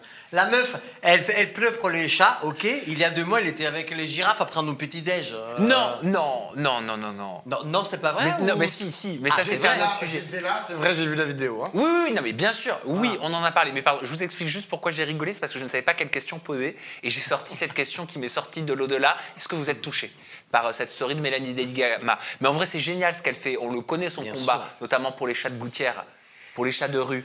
Et l'importance de les stériliser. Pourquoi est-ce qu'il faut les stériliser? Qui a la réponse? Ah, ça, je sais pas, j'avoue. Faut pas qu'elles se reproduisent. Vas-y. Faut pas qu'elles Charles. se reproduisent, non? Oui, ben, il faut le exactement. faire aux exemples, La moi, stérilisation des chats errants est un enjeu majeur de protection animale parce que la reproduction incontrôlée des chats dans la rue peut conduire à l'expansion de nombreuses colonies qui peuvent créer des nuisances et dérégler les écosystèmes. Et ben oui, et c'est surtout une source de misère aussi pour les animaux. Il faut castrer aussi des personnages de télé-réalité.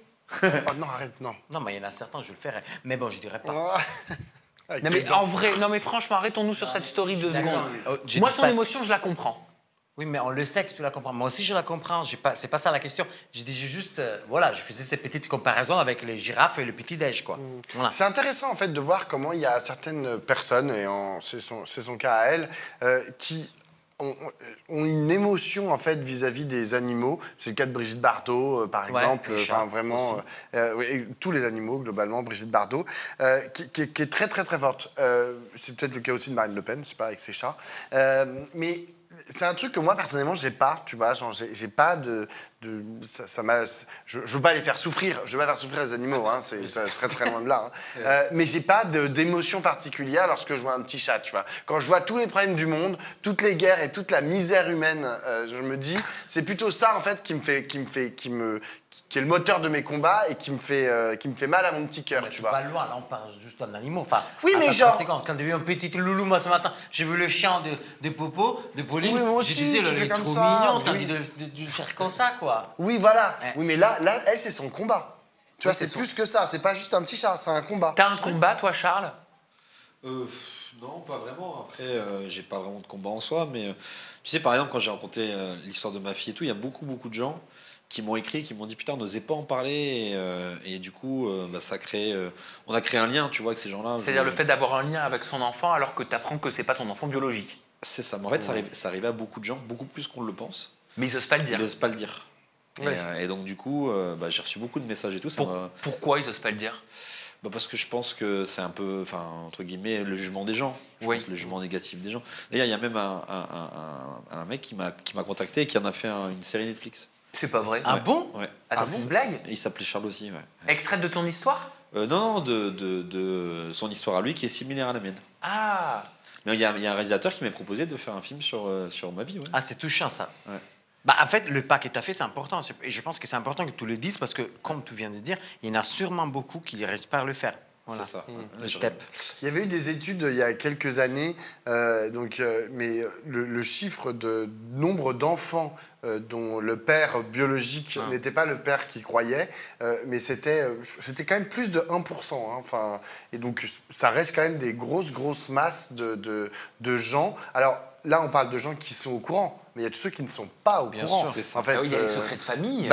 Ou même que, oui, il y a même des trucs qu'il n'y a que la femme qui est au courant. Oui. Tu vois, genre, elle l'a jamais dit à personne. Et puis, voilà, toi, il y avait la question de la carnation, de la couleur de la peau. Mais il n'y a pas toujours la question de la couleur de la peau. Hein, et donc, comment tu veux savoir si c'est vraiment ton fils biologique? Et en vérité, c'est quand même ton fils.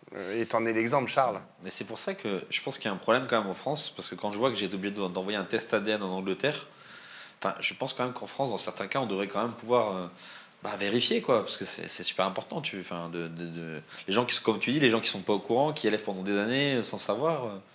Oui, mais en quoi c'est grave, tu vois, que ce soit biologique ou pas? C'est si grave? Si ta nana elle t'a trompé et que tu restes 20 ans après, oui, c'est un peu grave. S'il y a quelqu'un qui le sait. En fait, s'il y a personne qui est au courant, jamais. Bon, elle t'a pas trompé, puis voilà. Quand même, attends. Oui, parce qu'on souffre pas de ce qu'on sait pas. Non. Oui, c'est vrai. Enfin, tu vois, genre, si c'est son choix à elle de ne pas l'avoir dit. Bon, après, il y a la question des antécédents médicaux, etc. Tu vois. Parce que du coup. Aussi, mais c'est son droit de le savoir quand même. Ouais, l'honnêteté l'origine. de partenaire, quoi. L'honnêteté que tu dois avoir envers ton partenaire, la loyauté, la fidélité, le respect. J'entends, non, mais tout ça est très important. Mais moi, c'est pour l'enfant, en fait. Tu vois, genre, l'enfant, qu'il le sache, qu'il le sache pas. Bon. C'est important aussi pour savoir ses origines. Il y a eu le coup sur Vincent, parce que tu sais, il en a parlé maintenant. Il avait un enfant caché et il avait des problèmes de santé et la nana avait dû contacter Vincent pour... oui, je m'en souviens, on en avait parlé. Donc, on en avait parlé. Allez, on va découvrir un nouveau commentaire pour vous faire deviner de quel protagoniste nous allons parler ou de quel sujet. C'est une vaillante, une battante, cette femme. C'est une vaillante, une battante, cette femme. Charles, j'ai compris qu'il fallait pas que je te pose la question. Liam, non? Ah oui? Oui, Liam? Non, Liam. Liam. Ouais. Oui, bravo. Liam. Oui, bravo. Tu vois, tu m'as donné tort. Oui, Liam Di Benedetto. En effet, c'est dans une vidéo prise par le papa de Liam qu'on peut apercevoir Liam Di Benedetto avec ses 3 enfants. Et vous allez voir, si vous avez suivi, surtout même au travers de ses réseaux sociaux ou d'Aja, parce qu'on en a beaucoup parlé, vous allez normalement voir quelque chose qui va vous sauter aux yeux. Regardez. Bébé. Joy, alors Charlie, fais coucou, coucou Charlie, fais coucou au téléphone, coucou. Allez, la famille pim pam poum, attention de ne pas tomber. Voilà pour tous les TikTokiens. On va acheter un livre, il y a un petit livre, papy va acheter. Voilà, bah c'est d'autant plus émouvant, touchant et incroyable quand on a suivi l'histoire et quand on sait que la fille de Liam, Joy, elle ne pouvait pas marcher. Rappelez-vous, Joy, elle est victime depuis la naissance d'un handicap. Elle possède un kyste dans le cerveau qui l'empêchait de marcher et d'avoir une bonne vision. Sa mère, elle a toujours communiqué dessus. Sa mère, Liam, elle a essuyé les critiques des utilisateurs des réseaux sociaux, les jugements des utilisateurs des réseaux sociaux qui s'ingéraient dans son éducation, dans ce qu'elle faisait de bien ou dans ce qu'elle faisait de pas bien. Elle nous a partagé ses souffrances, Liam, en lien avec ce handicap, en lien avec cette fille. Et aujourd'hui, on la voit, cette petite Joy, marcher, courir avec son grand-père en plus qui dit c'est trop mignon, montre-nous pour tous les TikTokers. Ouais. Voilà, TikTokers, c'est trop mignon et je trouve ça juste incroyable, d'autant que Liam, elle a quitté dernièrement les réseaux sociaux, on l'a vu à la suite de la perte de son jumeau décédé de la mort subite du nourrisson. Donc est-ce que Liam va revenir prochainement sur les réseaux sociaux? Ça, on ne sait pas, mais ce qu'on voit, c'est que c'est une maman qui doit être heureuse. Ouais, on l'espère. Moi, j'espère vraiment parce que la pauvre, elle avait tellement souffert. Nous aussi, je me rappelle quand on avait en parlé sur Raja, c'était un argument tellement touchant, comme n'importe quelle maman qui a cette problématique. Soyons honnêtes, elle a enchaîné les problèmes, malheureusement. La perte de l'enfant, la petite qui est malade, le mari qui est même mis en prison. Oui, 10 ans de prison. 10 ans de prison. Enfin, je veux dire, on ne va pas dire que c'était une vie facile, et surtout quand tu n'as pas le choix, parce que quand quelqu'un est malade ou mort, tu n'as pas le choix que d'accepter et de faire avec. C'est dur, donc vraiment, je suis très très content d'avoir comme ça. Comme l'a dit l'internaute, c'est une vaillante, c'est une battante, cette femme. C'est une vaillante, c'est une battante. Charles? Moi, j'ai beaucoup de respect pour Liam. Hein. Quand on voit son histoire, c'est hyper touchant. Elle se bat tout seule, son mari est en prison. Il y a très peu de femmes qui assumeraient toutes ces responsabilités, quoi. On parle d'ailleurs très peu des femmes dont le conjoint, ou des hommes potentiellement dont la conjointe est en prison. À quoi ressemble la vie quand on aime, quand on est avec quelqu'un, quand on a des enfants et que son conjoint, il a pris de la prison, tu vois, pour des années. Lui est peut-être coupable et c'est pour ça qu'il paye sa peine, mais elle... Dur. Ouais, psychologiquement, à quoi ressemble la vie de en ces fait, femmes-là? il y a deux choses. Il y a d'une part, est-ce que ce qu'a fait la personne, ça dépend de la nature de ce qu'il a fait. Si c'est des enfants, voilà. Mais c'est différent si c'est très grave aussi. Tu vois, genre où l'assassinat des enfants, c'est pas la même chose que du trafic de. Bien sûr. J'estime que c'est pas aussi grave. Tu vois, je préfère le trafic de drogue sur les enfants. Tu vois. Mais effectivement, après, il y a la vie séparée. Tu vois, et ça, c'est quelque chose de compliqué. Alors, il faut savoir que dans les prisons, dans certaines prisons, il y a des espaces aménagés où ils peuvent se rencontrer s'ils sont mariés, ils peuvent se rencontrer et ils peuvent même avoir des moments d'intimité, tu vois, qui leur sont réservés. C'est pas le cas dans toutes les prisons. Hélas. Et c'est la même chose avec l'accès au téléphone. Normalement, il y a des téléphones fixes, mais ce n'est pas le cas dans toutes les prisons. Alors maintenant, il y en a beaucoup qui ont des téléphones portables. C'est même une polémique dans les prisons, les téléphones portables en prison. Mais pour maintenir un lien, en fait, avec sa femme, avec ses enfants, parce que certes, il a été condamné à de la prison, donc il est privé de liberté, donc il a une punition. Mais la punition, c'est pas non plus un truc totalement inhumain, où on le coupe de tout, et où il n'a plus le droit de voir sa femme, plus le droit de voir ses enfants, etc. Donc il y a des trucs, et aujourd'hui, il y a une partie... Il faut trouver toujours un bon milieu. Voilà, parce qu'il y a une partie des hommes politiques, et des femmes politiques, mais surtout des hommes politiques, qui veulent durcir les peines, à l'égard d'ailleurs de à peu près tout le monde, mais surtout des délinquants liés au trafic de drogue, les foutre à l'isolement. Bruno Retailleau, par exemple, notre ministre de l'Intérieur, et Gérald Darmanin, c'est surtout Gérald Darmanin d'ailleurs, ministre de la Justice, ils veulent les mettre à l'isolement, c'est-à-dire sans rien, sans pouvoir avoir accès même à une librairie, à une machin. C'est un truc qui avait été fermé dans les années 80 par un grand ministre de la Justice qui s'appelait Robert Badinter, ces trucs à l'isolement, et il les avait fermés parce qu'il appelait ça de la torture blanche. Il disait, si on coupe quelqu'un de toute possibilité d'avoir une télévision, avoir un téléphone portable, etc., avoir accès à des livres, c'est de la torture. Et donc, après, c'est pas non plus le club med de la prison, c'est ce qu'on lit aussi sur les réseaux sociaux. Ça, il y a beaucoup de personnes qui s'insurgent et qui disent mais je comprends pas comment on peut jouer à la PlayStation, à la Nintendo, comment on peut avoir la télévision. Il y en a beaucoup qui disent. Ils ont des espaces, en fait, ils ont des possibilités En fait, de faire des choses, parfois Oui, parfois en dehors de la loi, c'est vrai. Parfois, il y a des piscines gonflables alors qu'ils ne devraient pas avoir des piscines gonflables. Il y en a qui ont font des téléphones sorties pour aller au portables. musée. Ça a choqué beaucoup de gens. Oui, Hein. bah, ils ont quand même le droit. Oui, mais parce qu'ils ont des téléphones portables. Non, mais attendez, mais il faut quand même pas oublier que la base, c'est qu'ils sont privés de liberté et qu'ils peuvent pas bouger et qu'ils sont dans des prisons qui sont surpeuplées, où ils dorment assis dans des cellules où normalement tu devrais être deux, où ils ont des toilettes qui sont posées genre au milieu de la pièce et genre va faire caca devant genre 50 Je te personnes. rappelle aussi Tu que vois, si c'est ils sont en difficile. prison, c'est parce qu'ils ont un commis rien. Bien sûr. C'est bien pas parce sûr, qu'ils avaient juste. bien sûr. C'est pas pour autant qu'il faut être inhumain, tu vois, et J'ai pas dit les faire ça. s'entasser. J'ai pas dit ça, mais il faut pas aussi non plus oublier qu'ils sont en train de bien payer sûr. quelque chose qu'ils ont fait, un Mac qu'ils ont fait. Enfin, Ouais. faut pas non plus Et abuser. aussi, et Enfin, dernière ça chose, dépend. on doit aussi préparer leur réinsertion dans la société. Tout à fait. Et ça, le problème, c'est que quand tu as vécu pendant 10 ans à 12 dans un truc beaucoup trop petit avec les chiottes au milieu et t'as pas accès à rien, comment va te réintégrer quand tu sors de ça? Il faut respecter l'être humain. Ça, c'est Exactement. sûr. Allez, dernier comme un sujet. Je lance un tout nouveau concept YouTube qui s'appelle le tribunal de... Ah, ça, Mon je cul. sais. Je lance mon tout nouveau concept YouTube qui s'appelle le tribunal de Charles. Moi, je sais, je sais. Je sais pas. Je dis une connerie, Sarah Prézou. Non. Qui est presque. Mais par contre, c'est une Sarah. Lopez. Oui. C'est bien, Sarah Lopez, Lopez. exactement. Sarah Lopez, elle a posté la story suivante. J'ai une grande annonce à vous faire. Je lance mon tout nouveau concept YouTube qui s'appelle le tribunal de Sarah Lopez. Le principe est simple. Je vais recevoir des personnes en conflit, que ce soit en couple, entre amis, entre membres de la même famille ou même entre voisins pour les aider à s'expliquer, à vider leur sac et je l'espère, à repartir en paix. Ça me fait penser à un concept de Mélanite. Mais moi, je suis dont choqué. elle avait parlé, le tribunal de Mélanite. C'est vrai. Moi, ça me rappelle déjà un peu la vérité qui compte. Il y a la vérité qui compte. Il n'y a que la vérité qui compte. Ouais, c'était un peu comme Ah ça. ouais, avec le rideau. Ouais. Bah, c'était deux personnes qui se connaissent, qui voulaient juste régler leur problématique. C'est le concept, c'est toujours le même. Mais ça me choque une autre chose.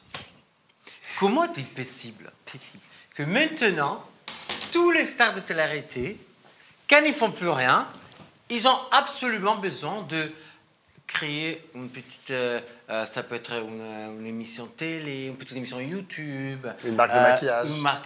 Qu'est-ce qui se passe? Mais pourquoi tu les laisses pas faire ce qu'ils veulent? Ah, Non, mais Charles, je pose Charles, une question. Charles. Pourquoi aujourd'hui? C'est vrai qu'avant, ils n'allaient pas sur YouTube, ils non. ils développaient pas leur Ils développaient contenu pas de leur vidéos contenu. eux-mêmes. En fait, le souci quand tu sors de la télé-réalité, c'est que tu peux pas te balader tranquille dans la rue et tu peux pas faire le métier de n'importe qui, entre guillemets. Tu peux le faire, mais tu vas souvent être embêté, etc. Enfin, c'est très problématique. Donc en fait, ils cherchent tout simplement une échappatoire dans laquelle ils vont avoir des revenus assez confortables pour pouvoir quelque part se renouveler, quoi. Donc continuer d'exister. Continuer d'exister. Médiatiquement. Mais c'est surtout, je pense, financièrement, parce que enfin moi, c'est pas mon époque, mais à l'époque de Sarah Lopez, il y a des placements de produits, il y a plein de choses. Et d'un coup, ça descend, il faut trouver autre chose pour se refaire, quoi. Ouais, puis à une heure où il y a quand même un peu moins de télé-réalité, je trouve qu'avant qu'ils sont proposés, avant ils allaient de Énergie 12 à TFX, à C'est W9, ça. maintenant il n'y a plus Énergie 12, TFX, il n'y a pas eu La Villa pendant un petit moment, mais La Villa des Cœurs Brisés revient, ça fait un petit moment qu'il n'y a pas eu c'était quoi sur TFX, la bataille des coups. Il y a moins en fait de crèmerie, il y a moins de possibilités. Donc, après tout, c'est pas bête, non? Mais oui, mais en plus, pourquoi tu dis que t'es choqué? Enfin, ils ont le droit j'ai d'avoir posé une d'autres... question. Non, t'as Il dit a soulevé choqué. une question, il a soulevé une question. T'as dit J'étais choqué dans les sens que j'ai trouvé que maintenant, ça devenait... Enfin, chacun pourrait faire autre chose, un travail normal à la banque, je sais pas quoi. J'ai posé la question, pourquoi quelqu'un qui sort de la télé-réalité décide maintenant où c'est la période où il y a beaucoup moins de télé-réalité, les audimat baissent partout, il décide d'ouvrir... Donc, comme dans ce cas-là, son propre émission ou Mais parce qu'elles sont devenues mamans, parce que si je pense à Laura Lampicka qui aujourd'hui, on pourrait presque dire qu'elle est devenue blogueuse de télé-réalité, tu vois. Sarah Lopez qui va s'y mettre aussi, elles sont devenues mamans. Elles ont peut-être plus envie de tourner, tu vois, dans les mêmes trucs qu'elles faisaient. Elles peuvent plus être dans ce truc de l'adultère, de la tromperie, de l'hystérie, de tout ce que la télé-réalité attendait d'elles, en fait. Oui, et puis aussi, là, elles sont maîtresses de leur univers. C'est elles qui créent le concept. J'imagine que c'est elles qui vont organiser le truc, tu vois. Elles sont plus, comme c'est le cas dans les émissions de télé-réalité, un pion parmi plusieurs autres. Et on leur dit, tu vois, elles sont brinque-ballées, elles essaient. Là, elle va être, c'est son tribunal, tu vois. C'est son émission. Elle va la faire comme elle l'entend, etc. Moi, ça me paraît pas... Enfin, tu vois, elle a une expertise quand même en matière de jeux télévisés, etc., tu vois, qu'elle essaye de mettre à profit d'une émission qu'elle fait pour elle-même. Moi, je trouve ça assez logique, en fait. Après, attention, toutes ne vont pas être des Océane Amseller. Ah ouais. Parce qu'Océane, elle tue tout sur YouTube, elle tue tout, elle a des concepts de fou, elle y met les moyens, etc. Sachant que, rappelez-vous, elle était partie des anges. Hein. Ouais, donc elle a réussi une ascension incroyable aujourd'hui. Non mais c'est vrai. Elle était quand même partie des anges. Hein, bah genre. oui. Ah ouais, non mais là, c'est vrai, qui aurait cru qu'elle en arriverait là. Ouais. Donc attention, peut-être que comme pour la mode, elles veulent toutes devenir des Isabeau, peut-être qu'elles veulent toutes devenir quelque part une Océane Amseller, mais tout le monde n'a pas le talent, tout le monde n'a pas le truc. Tout à fait. Aussi. Exactement. Excuse-moi, regarde Nabila, elle a été j'adore, quand elle était Animatrice. Animatrice. Attention à ce que tu vas dire. Non mais je veux dire, n'a pas non plus marqué les esprits de tout le monde. C'était pas la meilleure animatrice. Voilà. Attends, c'est aussi du travail. Parce que j'aurais pu dire mais le talent, bien mais sûr. c'est aussi du travail. Bien C'est-à-dire sûr. que là, son émission, là, le tribunal de je sais pas quoi, bah, il va falloir que. C'est le tribunal de quoi d'ailleurs? Le tribunal de Sarah Lopez. Ah, de elle. D'accord. Oui. Je pensais que ça avait un autre nom. Non, mais Bah je- non, elle D'accord. va aller très loin là. Et, non, mais il va falloir qu'elle le travaille, son concept, tu vois. Il va falloir qu'elle le travaille, son émission. Qu'elle trouve des candidats, des machins, tu vois, Bah, qu'elle elle demande l'organise. des candidats, Donc, là. voilà, ça, c'est... Moi, je dis, plus que le talent, c'est le travail. Et c'est... Faut les deux. Quand tu fais... Oui, les deux, les deux. Tu peux les être deux, un, si tu tu sais veux. que c'est comme dans la danse. Je crois qu'elle me disait, tu peux être un très bon danseur, mais ne pas avoir le talent ou et avoir une belle technique, ou vice versa, Oui. avoir une grosse technique. Mais Et puis pas parfois, tout- tu peux avoir le talent, mais tu procrastines, tu Voilà. ne sais pas, tu n'avances pas. Et celui qui aura moins de talent que toi, mais qui sera régulier et qui le fera, il te surpassera, Exactement. te dépassera aussi. Et Bon, tu ben peux voilà. avoir ni talent, et genre ne pas avoir genre l'âme de travailleur, Mais et si pour c'est autant... bien, et voilà. Oh Voilà. Non, et c'est pas pour autant que t'es une mauvaise personne, tu vois. Enfin, c'est pas grave. Enfin, il y a bien des sûr. gens... Personne, Pablo. Non, mais tu vois, parce que parfois on a l'impression que si t'as pas de talent et que genre voilà, t'es un peu flemmard, genre casse-toi de la société. Non, c'est pas mais grave. fatigue. Il y a la C'est là. possibilité de finir sur le Zira anniversaire, la voix de la régie pour le plaisir, ou c'est pas possible parce qu'on l'a pas, tu sais, dans votre... Je sais pas comment il s'appelle votre logiciel. Ah bah sympa. Oh, tu veux Pas- nous le pas dire du tout. avec ta petite voix, Popo? Qu'on t'entende? Alors, on a la musique dans 30 petites secondes. Ça, c'est ce que j'entends dans mon oreillette. Elle est sympa, la voix que j'ai dans mon oreille. Hein. La popolis. On m'a dit 3 petites secondes, donc on va attendre. Ah Allez, on va finir là-dessus. Et on vous remercie d'avoir été avec nous sur cette émission. Hein. Merci beaucoup. C'est Zira anniversaire. R. C'est pas celui de ta mère. Mère. C'est Zira anniversaire. R. C'est pas celui de ta mère. Mère. On n'est jamais wesh. Toujours garder la pêche. Quand le moral n'est pas là. Ah, je connais même plus les paroles, Fan showcase. trop de Fan fesses. showcase. Politesse. Tu veux que je te dise Un secret. Peu importe les reproches de Merde, je connais pas la chanson. D'avancer pour aller toucher tes rêves. N'aie pas peur de tomber, de passer pour une merguez. L'important, ce qu'ils pensent, Allez. c'est que t'avances. C'est que t'avances. Vous allez l'avoir en tête toute la soirée. Anniversaire, Charles. R. C'est pas celui de ta mère. Mère. C'est Zira anniversaire. R. C'est pas celui de ta mère. Mère. Merci de nous avoir suivis. On se retrouve la semaine prochaine pour vos nouveaux AJA. Prenez bien soin de vous et des gens que vous aimez. Merci les garçons. Merci la régie. Merci ajatrice. Merci ajateur. On vous aime. Bye bye. Bye.